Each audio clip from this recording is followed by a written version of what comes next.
এই বুড়ি বয়সে আইসা আর এক দেশে গিয়ে আর একজনের লোকে থাকা লাগতো। অন্তত বুড়ি বয়সে নিজের বাড়িতে দাফন হওয়া, এটাও তো মানুষের একটা রক্তের টান থাকে।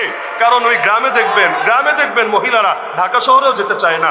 আরে তোর বাপের লাশ আছে যেখানে, এটা ছেড়ে আমি যাব না। এই ভিটে বাড়িতে আমার মরণ হবে, এখান থেকে আমার লাশ বের হবে। সেখানে এই বয়সে আইসা ঘরের মেয়েটা পরের ঘরে গিয়ে কি খাচ্ছে না খাচ্ছে আমাদেরও তো চিন্তা লাগে।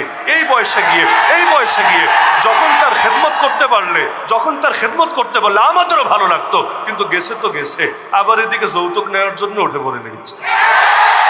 এখন এই লাগবে সেই লাগবে, কি এক ফাইজলামে। আরে আমরা নিজেরা ব্যবস্থা করে তুলে দিলে নয়তো যৌতুক দিব কি দিব না এক ফিকির করতাম। গিয়েছে তো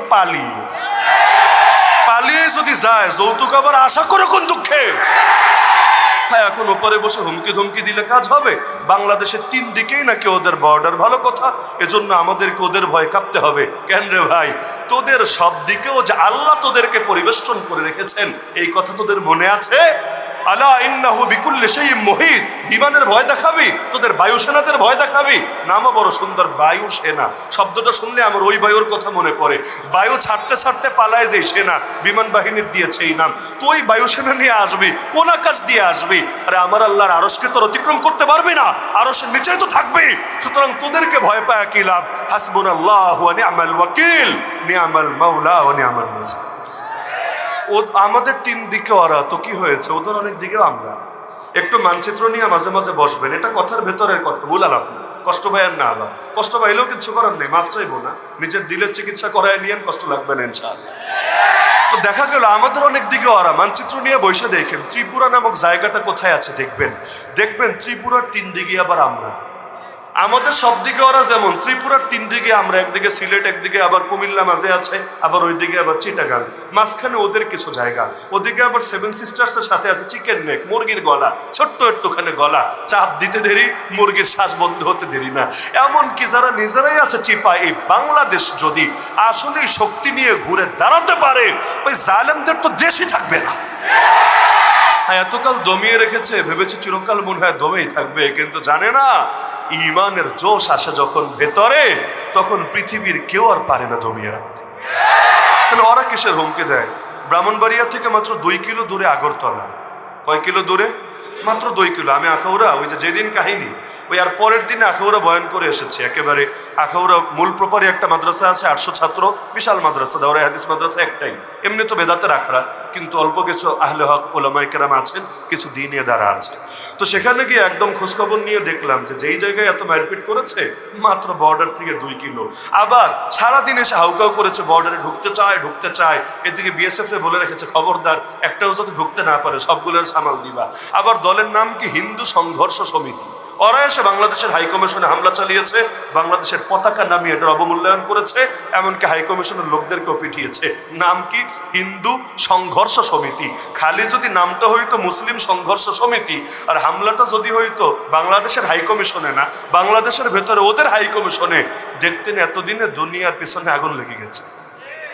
কিন্তু হিন্দু সংঘর্ষ সমিতি তো এটা নিয়ে কিছু বলা যাবে না, ওদের ইজ্জত একটু বেশি। তো যাই হোক, ওপারে বসে সারাদিন হাউকাউ করেছে, অথচ এপারে যদি ঢুকতো সবার আগে ব্রাহ্মণবাড়িয়ার উপর দিয়ে আসতে হতো, তাও আবার আখাউড়া, এরপর হলো মূল ব্রাহ্মণবাড়িয়া। যেই ব্রাহ্মণবাড়িয়ার নাম শুনলে বাকি 67 জেলা এমনি ডরায়। এমনকি মায়া বিয়ে দিতে গেলেও 1000 বার চিন্তা করে। যারা 2 টাকা 5 টাকা নিয়ে নিজেরাই মারামারি করে একজনকে মাঝে মাঝে মেরে ফেলে, ওই মানুষরা যদি ওদেরকে পায়, সুবহানাল্লাহ, আর তো কথাই নেই।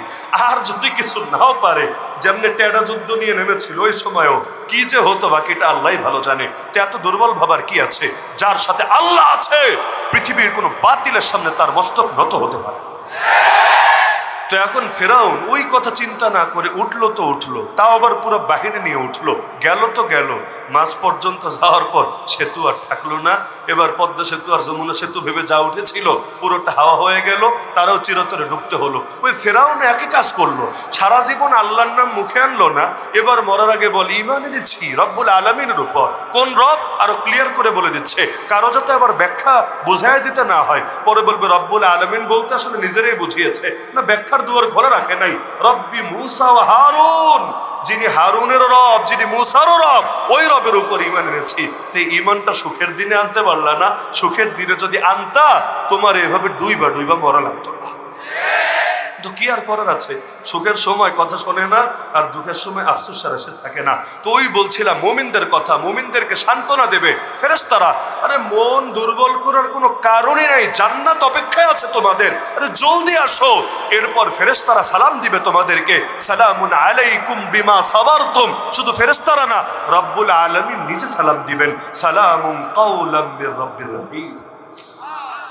মানুষ এইরকম হালতে তার মনোবলটা অনেক চাঙ্গা হয়ে যায়। কারাগারে দেখতাম, আলহামদুলিল্লাহ, নাম বলার দরকার নেই যেহেতু কথাটা আমানত, এক আল্লাহর বান্দা আলেম, বড় পেরেশানিতে ছিলেন পারিবারিকভাবে, সব মামলা টামলা সব মিলিয়ে।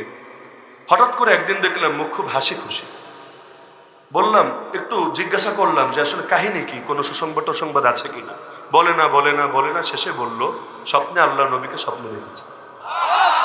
তো তার দিল এমন মজবুত হয়ে গিয়েছে, এখন তার কাছে মনে হচ্ছে কারাগারের ভেতর কয়েক যুগ থাকলে সমস্যা নাই, কারণ আল্লাহ তাআলার নবীর যদি শাফাত লাভ করতে পারে আর কি লাগে জীবনে। আমার নিজের মনে আছে কায়েদে মিল্লাত আল্লামা বাবুনগর রহমতুল্লাহ ইন্তেকালের পর মনে বড় কষ্ট ছিল। কেন?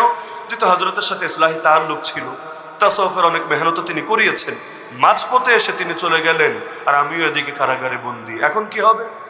ওই সময় কারাগারে একজন আলেম ছিলেন, অনেক বছর থেকে জেলে, শাইখুল ইসলাম আল্লামা শাহ আহমদ শফি রহমতুল্লাহ আলাইহির আজাল্লে খলিফাদের একজন। তিনি তখন কারাগারে বন্দী। হঠাৎ করে একদিন কথা প্রসঙ্গে বলছে যে হযরত এই তো হালত, এখন তো দিলের মধ্যে অস্থিরতা লাগছে। তিনি বললেন, এক কাজ করেন, যতদিন কারাগারের ভেতরে আছেন, যেহেতু আমারও তাআল্লুক হযরতের সাথে, বাবুনগরী সাহেব হযরতের খলিফা, তাহলে আমি ইনশাআল্লাহ আপনারে কিছু মশওয়ারা দিচ্ছি, আমি আখতার হিসাবে মশওয়ারা দিচ্ছি, আপনি অন্তত আমলগুলো করেন, ইনশাআল্লাহ একটা সিলসিলা জারি থাকলো, বাকিটা বের হওয়ার পর আপনি ইনশাআল্লাহ আপনার মতো করে নিজ তরিকায় আপনি একভাবে যার কাছে ইচ্ছা বায়াত হয়ে ইস্তেফাদা করেন। তো ওই সময় যখন আমি বললাম, না এটা তো আমার জন্য আরো নেয়ামত গায়রে মুতারাক্কাবা, মানে যা চেয়েছি তার চাইতে আরো বড় অপ্রত্যাশিত এক মেহনত, আলহামদুলিল্লাহ আমি এক পায়ে খাড়া, রাজি আছি। তো হযরত প্রথম দিনই কিছু আমল দিলেন, টানা 3 দিনের কিছু আমল দিলেন। এমন জটিল আমল যদি বাইরে অবস্থায় দিত আমার পক্ষে সম্ভবই ছিল না এগুলো করে। দিন রাত 24 ঘন্টার কয়েক ঘন্টা শুধু একটু ঘুম বাদে বাকি সারাদিনই খাটতে হবে। তো আলহামদুলিল্লাহ 3 দিনের প্রথম দিন গেল, দ্বিতীয় দিন গেল। আমাকে দ্বিতীয় দিন শেষের দিকে জিজ্ঞাসা করছে যে আপনি কি কোনো পরিবর্তন টের পাচ্ছেন? আমি বললাম, আলহামদুলিল্লাহ হযরত, তেমন কিছু তো টের পাচ্ছি না, তবে প্রথম দিন এটা হলো আলহামদুলিল্লাহ যে যখন ঘুমালাম, ঘুমের মধ্যে দেখলাম শাইখুল ইসলাম আল্লামা শাহ আহমদ শফি রহমতুল্লাহ আলাইহি একটা মসজিদের মধ্যে আছেন। আমিও মসজিদে গিয়ে ঢুকলাম, মসজিদের মিম্বারের কিছুটা সামনে একটা দস্তরখান বিছানো, হযরতও সেখানে গিয়ে বসছেন এবং হুজুরের সাথে হুজুরের এক খাদেমও আছে। আমাকে বলছেন যে তুমি বসো, দস্তরখানে বসো। তো দস্তরখানে বসলাম, হুজুর প্লেটে খাবার উঠিয়ে দিলেন, ওই খাবার খাওয়া শুরু করলাম, এরপর ঘুম ভেঙে গেল। এটা শুধু আমি আমার স্বপ্নে দেখলাম, আর বাকি তো আমল চালিয়ে যাচ্ছে আলহামদুলিল্লাহ। এটা বললাম, দেখলাম এমন খুশি হলেন, বুকের মধ্যে জড়িয়ে নিলেন। আর কিছু কথা বলেছিলেন, কথাগুলো আমানত, ইনশাআল্লাহ আল্লাহ তাআলা যদি কখনো হযরত ইজাজত দেন, কখনো ইনশাআল্লাহ প্রকাশ করব। তো দেখা গেল ওই দিনের পর আমার নিজের হালতে ভালো লাগলো। আমার কাছে মনে হলো জেলখানায় তো আমার জন্য খানকা, আল্লাহ তাআলা এখানে হয়তো এনেছেন বিশেষ মেহনত করানোর জন্য। তো এমন একজন আলেমও পাই নাই যে কারাগারে জেল খেটে এসেছে কিন্তু আফসোস করেছে। এখন তো এই কাইল্লা মানিক আর মুরগি চোরা যা আছে, এক একটা জেল থেকে কোর্টে আনলো, মুখ দেখলে মনে হয় জীবন তেজপাতা হয়ে গেছে, দোয়া করতে বলে, ইশারা এই বলে সেই বলে। অথচ প্রতিটা আলেম কেউ কেউ এমনও বলেছে যে বাকি সারা জীবন জেলে থাকলে আফসোস ছিল না, কিন্তু এই পরিমাণ আমল করার তৌফিক হয়েছে বাইরে যেটা কল্পনা করাও সম্ভব। তাহলে ওরা যেটা করতে চায় ক্ষতির জন্য, সেটা আরো ভালো হয়ে যায়।